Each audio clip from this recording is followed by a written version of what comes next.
وہیں پر ایک ایسی جماعت ہوگی جس کو کوئی خوف نہیں ہوگا، جنہیں کوئی رنج نہیں ہوگا، جنہیں کوئی پریشانی نہیں ہوگی. وہ اولیاء کاملین کی جماعت ہے. اولیاء کاملین کی جماعت بے خوف ہوگی، نڈر ہوگی، انہیں کوئی خوف اور کوئی غم نہیں ہوگا. اور تمام اولیاء کاملین میں سب سے بڑا مرتبہ کسی کا ہے، سیدی سرکار غوث اعظم رضی اللہ تعالیٰ عنہ کا ہے. جس طرح انبیاء میں ہمارے نبی کا مقام تمام نبیوں سے اونچا ہے، آپ امام الانبیاء ہیں، اسی طرح سیدی سرکار غوث اعظم رضی اللہ تعالیٰ عنہ امام الاولیاء ہیں، تمام اولیاء کرام کے امام. اچھا، ہمارے یہاں 11ویں منائی جاتی ہے. 11 تاریخ بہت اہم مانی جاتی ہے. ویسے تو بے شمار نسبتیں ہیں 11ویں شریف کی سیدی سرکار غوث اعظم سے، لیکن ایک نسبت آپ کے سامنے میں ذکر کرنا چاہتا ہوں. سیدی سرکار غوث اعظم رضی اللہ تعالیٰ عنہ 1 سے لے کر کے یعنی ماہ ربیع الثانی کی 1 سے لے کر کے 10 تاریخ تک لوگوں کو مرید کیا کرتے تھے، لوگوں کو مرید کیا کرتے تھے، اور 11 تاریخ کو مرید نہیں کیا کرتے تھے. 1 سے 10 تک مرید کرتے، 11 کو مرید نہیں کرتے. تو آپ پوچھو گے کہ 11 کو کرتے کیا تھے؟ تو سیدی سرکار غوث اعظم 1 سے لے کر 10 تک جن لوگوں کو مرید کیے ہوتے تھے ان کو اپنی محفل میں بیٹھاتے تھے، ایک نظر ڈالتے تھے، ان کو اللہ کا ولی بنا دیا کرتے تھے. ایک نسبت یہ بھی ہے سیدی سرکار غوث اعظم بڑے پیر رضی اللہ تعالیٰ عنہ کہ 1 سے لے کر 10 تک مرید کرتے اور 11 کو سب اکٹھا کرتے اور ایک نظر ڈالتے، سب کو اللہ کا ولی بنا دیا کرتے. وہ شان ہے میرے غوث کی کہ سیدی سرکار غوث اعظم بڑے پیر رضی اللہ تعالیٰ عنہ ارشاد فرماتے ہیں، میں دنیا کو ایسے دیکھتا ہوں جیسے ہتھیلی پر رائی کا دانا. سائنس آج کہہ رہی ہے کہ دنیا گول ہے. سیدی سرکار غوث اعظم بڑے پیر رضی اللہ تعالیٰ عنہ نے آج سے کئی 100 سال پہلے کہہ دیا، میں دنیا کو رائی کے دانے کی طرح دیکھتا ہوں. رائی کے دانا کس طرح ہوتا ہے؟ گول ہوتا ہے. تو سیدی سرکار غوث اعظم بڑے پیر رضی اللہ تعالیٰ عنہ کی شان بہت بلند ہے. ایک تذکرہ کروں، ایک واقعہ آپ کی سماعتوں کے حوالے کروں کہ سیدی سرکار غوث اعظم کس طرح اپنے مریدوں کی آپ جو ہے کس طرح اپنے مریدوں کی تربیت فرماتے تھے. ایک چور تھا، وہ آیا مرید ہونے کے لیے، کس کے پاس؟ حضور غوث اعظم کے پاس آیا، مرید ہونے کے لیے آیا. اور جب سیدی سرکار غوث اعظم کے پاس آیا اور کہا کہ حضور مجھے مرید کر لیجئے، سرکار غوث اعظم رضی اللہ تعالیٰ عنہ راضی ہو گئے اور کہا کہ اچھا ٹھیک ہے میں تمہیں مرید کروں گا. اس نے اپنا ہاتھ بڑھایا، غوث اعظم نے سوچا اسے مرید کروں، اس نے اپنا ہاتھ کھینچ لیا. غوث اعظم نے ارشاد فرمایا کہ یہ تم کیا کر رہے ہو؟ تو اس نے کہا حضور میری 2 شرطیں ہیں، میری 2 عادتیں ہیں، میں اس کو نہیں چھوڑوں گا. میری 2 شرطیں اگر آپ مان لیں تب میں آپ سے مرید ہوں گا. سرکار غوث اعظم نے فرمایا اچھا بتاؤ تمہاری 2 شرطیں کیا ہیں؟ اس نے کہا کہ تو میں چور ہوں، چوری کرتا رہوں گا، اس سے آپ مجھے نہیں روکیں گے. غوث اعظم نے فرمایا اچھا بتاؤ دوسری شرط کیا ہے؟ اس نے کہا کہ میں نماز نہیں پڑھتا ہوں اور آپ مجھے کبھی نماز پڑھنے کے لیے نہیں کہیں گے. تو غوث اعظم سرکار مسکرانے لگی اور فرمایا کہ میں تجھے مرید نہیں کر سکتا، تو منع فرما دیا. اس نے کہا حضور کئی گنہگاروں نے آپ کے دامن میں آ کر کے، آپ کی بارگاہ میں آ کر کے نجات پالی ہے، میں بھی چاہتا ہوں کہ میں بھی نجات پالوں. سیدی سرکار غوث اعظم ارشاد فرماتے میں تجھے مرید نہیں کروں گا، میں تجھے مرید نہیں کروں گا. تو اس جو چور شخص تھا اس نے کہا کہ آپ کو آپ کی امی فاطمہ بنت ام الخیر کا واسطہ ہے، آپ مجھے مرید کیجیے۔ کہ ماں کا واسطہ دے دیا تو غوث اعظم سرکار نے فرمایا میں تجھے مرید تو کروں گا، لیکن ایک شرط میری بھی ہے، ایک کنڈیشن میری بھی ہے، ایک شرط تجھے بھی میری ماننی پڑے گی۔ اس نے کہا ٹھیک ہے میں مان لوں گا، آپ میری دو شرطیں مان لیں، میں چوری کرنا نہیں چھوڑوں گا اور کبھی آپ مجھے نماز پڑھنے کے لیے نہیں کہیں گے۔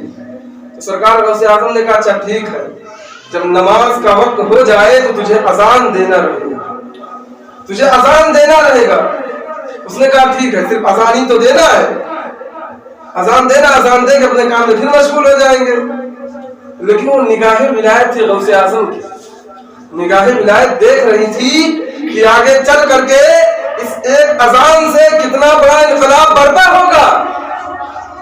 اب جب گھر آیا تو فجر کا وقت ہوتا، تو جب اذان ہونے لگتی تب وہ اٹھتا، گھر میں اذان دے دیتا اور پھر سو جاتا۔ اس کی بیوی نے کہا منحوس آدمی تجھے کیا ہو گیا ہے؟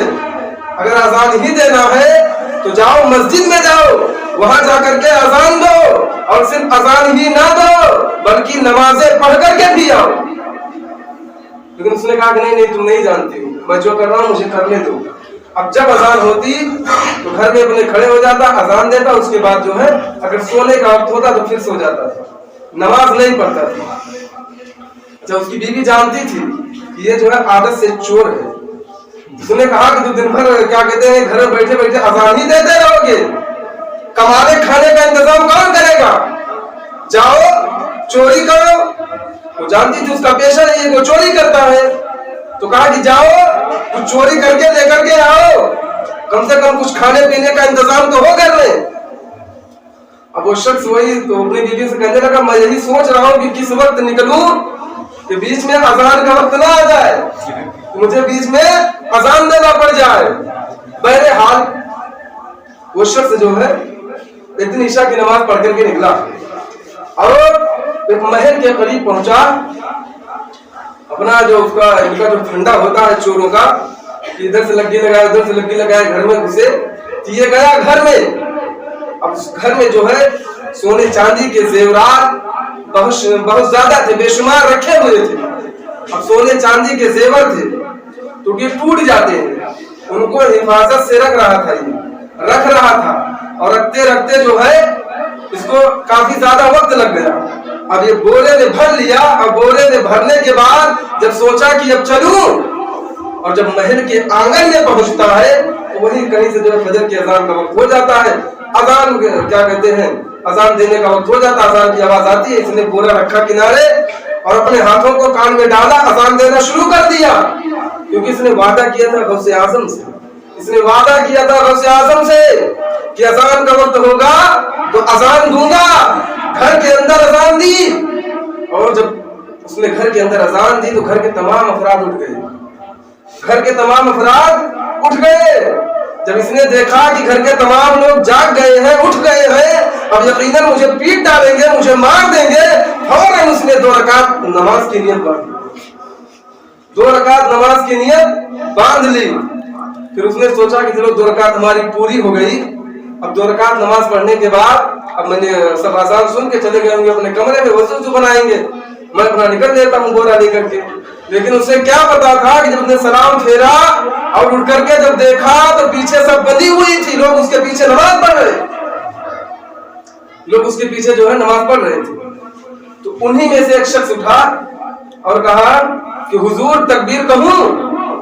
تو اس شخص نے کہا کہ دیکھو میں کوئی حضور نہیں ہوں، میں تو ایک چور ہوں، میں چوری کرنے کے لیے آیا تھا۔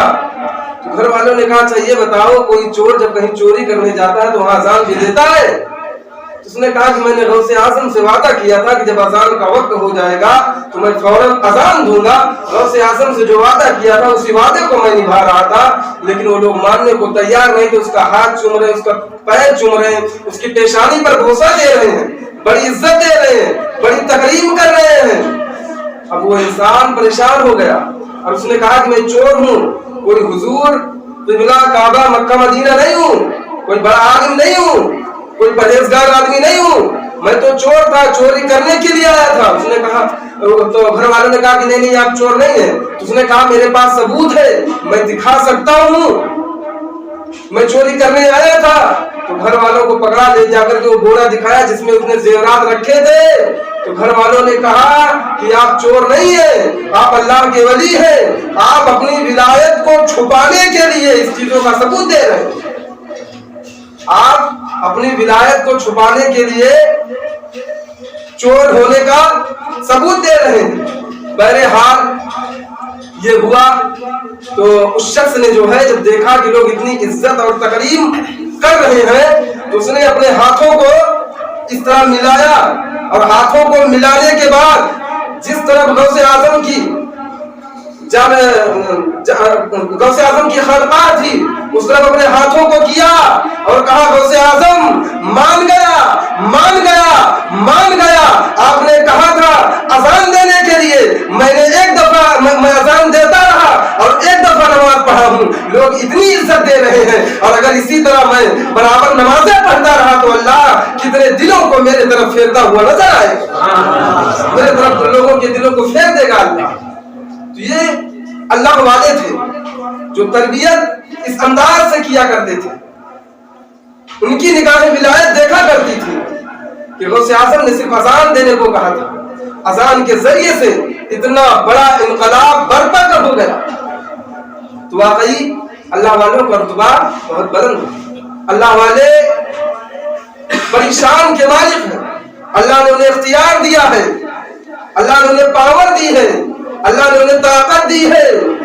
تو اللہ والوں سے کبھی الجھنا نہیں چاہیے, ان کی بے ادبی نہیں کرنی چاہیے.